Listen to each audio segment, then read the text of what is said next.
For 3 winters, I wore socks to bed. Not because I wanted to, because my feet were cold from the moment I got up until the moment I went to sleep, and the only thing that helped was layering them in wool and hoping for the best. I told my doctor. He said circulation slows down as you age. He said it was normal. He said to keep warm. I am 83 years old. I've been paying attention to this body for a long time, and something about that answer never sat right with me. Because the cold was not evenly distributed. My hands were fine, my arms were fine. The cold lived specifically in my feet, both of them, from the ankle down, and it was getting worse every year, not staying the same. Normal does not get worse every year on a schedule.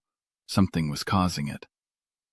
It took me longer than I would like to admit to find out what, but when I did, it was not complicated, it was not mysterious, and it was not irreversible. What I found was a mineral deficiency so common in people over 65 with elevated blood sugar that researchers who study it have called it an overlooked epidemic. A deficiency that directly controls whether the blood vessels in your feet and lower legs stay open and relaxed or contract and tighten and stop delivering the warm blood your tissue needs. The cold in my feet was not old age. It was my blood vessels responding to a mineral they were not getting enough of.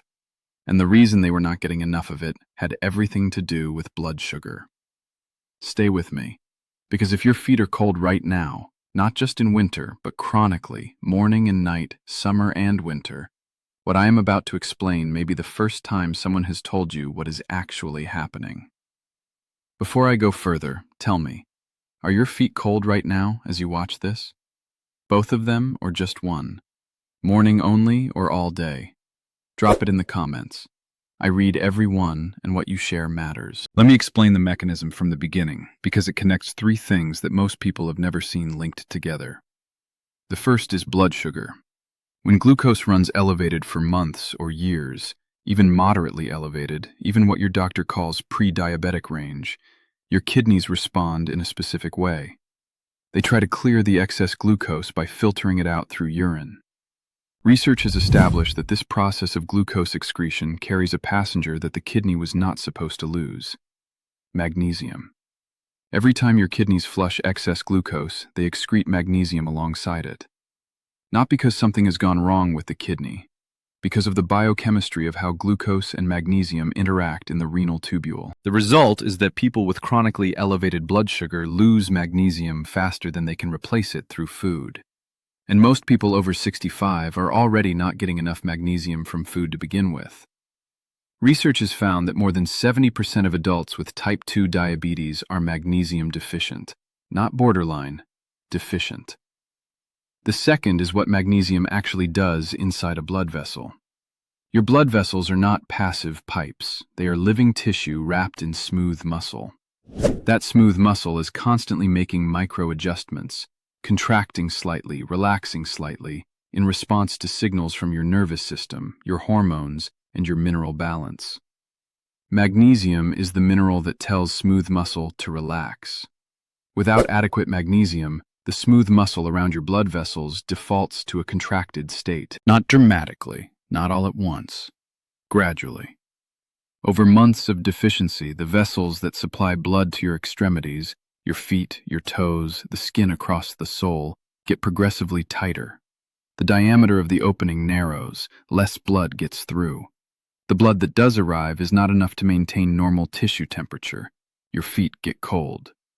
Not because your heart is failing, not because your arteries are blocked, because the small vessels that deliver warmth to the tissue have been slowly tightening for months or years, driven by a mineral that is quietly draining away every time your blood sugar rises and your kidneys flush it out. That is the mechanism. That is what nobody explained in the doctor's office. And the third piece is what that vasoconstriction does beyond just the cold. Those same small vessels, the ones tightening around your feet, are also the ones feeding the nerves that run down through your calves and into your toes. Peripheral nerves are exquisitely sensitive to blood supply. When the vessels tighten, the nerves start receiving less oxygen and less fuel. The signals they send back to your brain get distorted. Burning that isn't from heat, tingling that has no source, numbness that starts at the tips of your toes and works inward. The cold and the nerve symptoms come from the same vessel. They are not two separate problems. They are one problem seen from two angles. Your doctor probably addressed them separately. Cold feet, circulation. Tingling, neuropathy. Two diagnoses, two referrals, two explanations. Same mechanism underneath.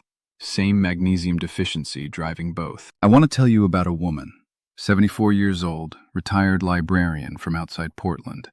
She had worn slippers indoors every day for 4 years because her feet were cold on any surface. Her doctor had checked her circulation with a Doppler ultrasound. It came back normal. Her large vessels were fine, so the cold remained unexplained. She was told again that it was just her age. What was never tested was her serum magnesium. When she finally had it checked, not through her routine panel because magnesium is not standard in most routine blood panels, she had to ask specifically, it came back low, below the range where smooth muscle function is properly supported. She added 3 foods: pumpkin seeds, a small handful every evening; dark chocolate, 70% cacao or higher, 1 square after dinner; cooked spinach, not raw, cooked, because cooking breaks down the oxalates that block magnesium absorption, 3 or 4 times a week. Within 6 weeks, she stopped wearing slippers indoors. I'm not telling you her blood sugar numbers changed. I'm not telling you this was a cure. I'm telling you what she told me about her feet. Now, I want to be precise about the foods, because the form matters and the combinations matter. Pumpkin seeds are the most magnesium-dense food available in a standard grocery store. 1 ounce, roughly a small handful, provides close to 40% of the daily magnesium requirement. They are inexpensive, they require no preparation.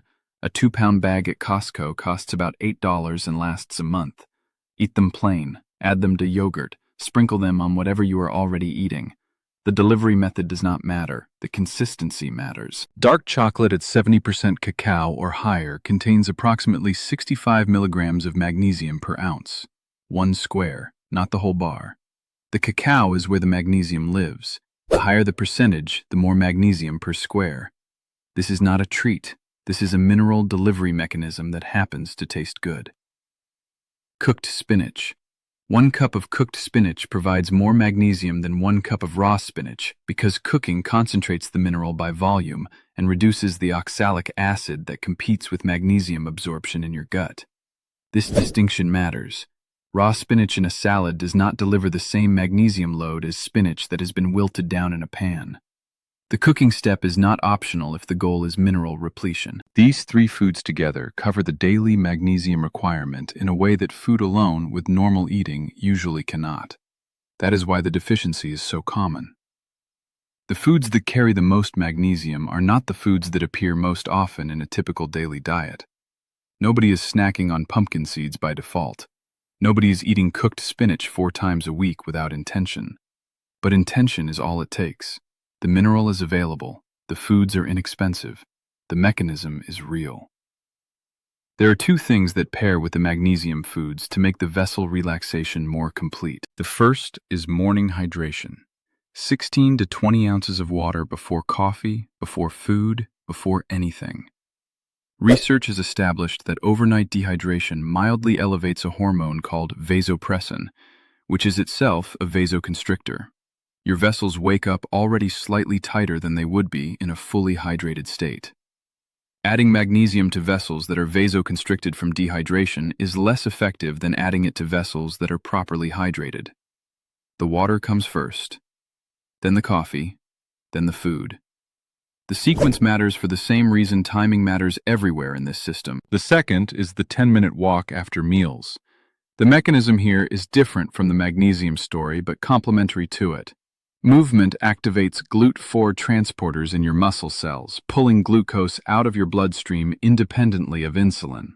Less glucose circulating means less glucose reaching the kidneys, means less magnesium lost in excretion. The walk is not just clearing your post-meal blood sugar, it is slowing the drain on the mineral that is keeping your vessels open. Magnesium to relax the vessel walls, water to remove the vasoconstriction of dehydration. Movement to slow the glucose-driven magnesium loss. 3 mechanisms, 3 daily practices, 1 outcome for your feet. If your feet burn at night, or go numb, or feel cold, no matter how many socks you wear, please don't ignore it. I almost did, and I'm 80 years old. For years I told myself it was just age, the tingling, the heaviness in my legs climbing the stairs. But it wasn't age. It was my blood sugar quietly damaging the nerves and the circulation in my legs, and almost nobody warned me in time.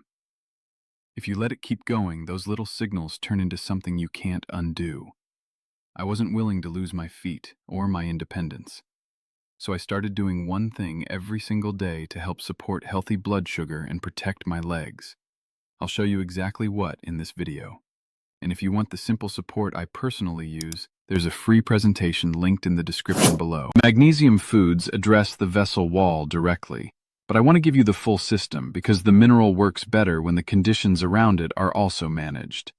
There are two things that pair with the magnesium foods to make the vessel relaxation more complete. The first is morning hydration.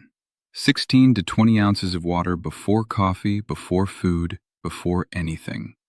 Research has established that overnight dehydration elevates a hormone called vasopressin, which is itself a vasoconstrictor. Your vessels wake up already slightly tighter than they would be in a fully hydrated state. Adding magnesium to vessels that are vasoconstricted from dehydration is less effective than adding it to vessels that are properly hydrated. The water comes first, then the coffee, then the food.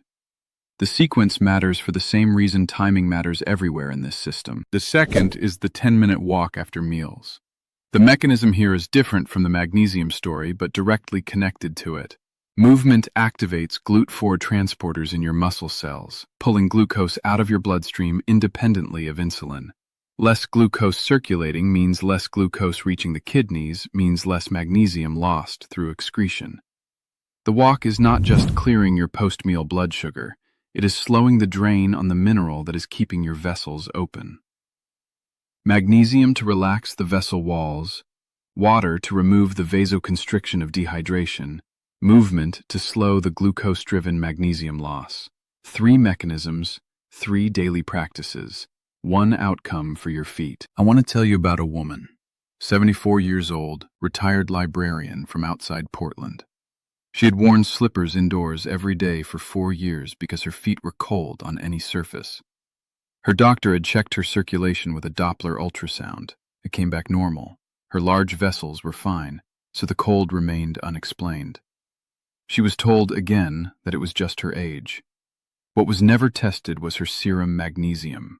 When she finally had it checked, not through her routine panel, because magnesium is not standard in most routine blood panels, she had to ask specifically, it came back low.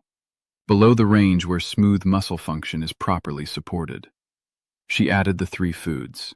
Pumpkin seeds every evening, 1 square of dark chocolate after dinner, cooked spinach 3 or 4 times a week. She added the morning water, the 10-minute walk after meals. She wrote me at 6 weeks.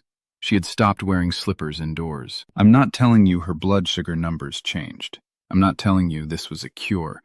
I'm telling you what she told me about her feet. Think about what that means. 4 years of cold feet. A Doppler ultrasound that found nothing. A doctor who said it was age. And the answer was in the small vessels. The ones too small to show up on any imaging. The ones that respond to mineral balance and hydration and movement in ways that a test ordered at an annual visit will never capture. That is not a failure of medicine. It is a limitation of what medicine can see in 8 minutes with the tools it has. The small vessels live in the gap between the appointment and the morning. That gap is where these habits work. I want to speak plainly about something that matters deeply for anyone who has been told their symptoms are just aging. There is a version of medical care where the explanation is the end of the conversation. It's your age, circulation slows down, that's just how it is. And you leave the office with nothing to do except accept it. I understand why that happens. The system is not built for the 45 minutes it would take to explain what I just explained to you. But that's just aging is not always accurate. And when it isn't accurate, when what looks like aging is actually a fixable deficiency that has been quietly draining for years, the cost of accepting that explanation is paid by your feet, by your independence, by what your mornings feel like.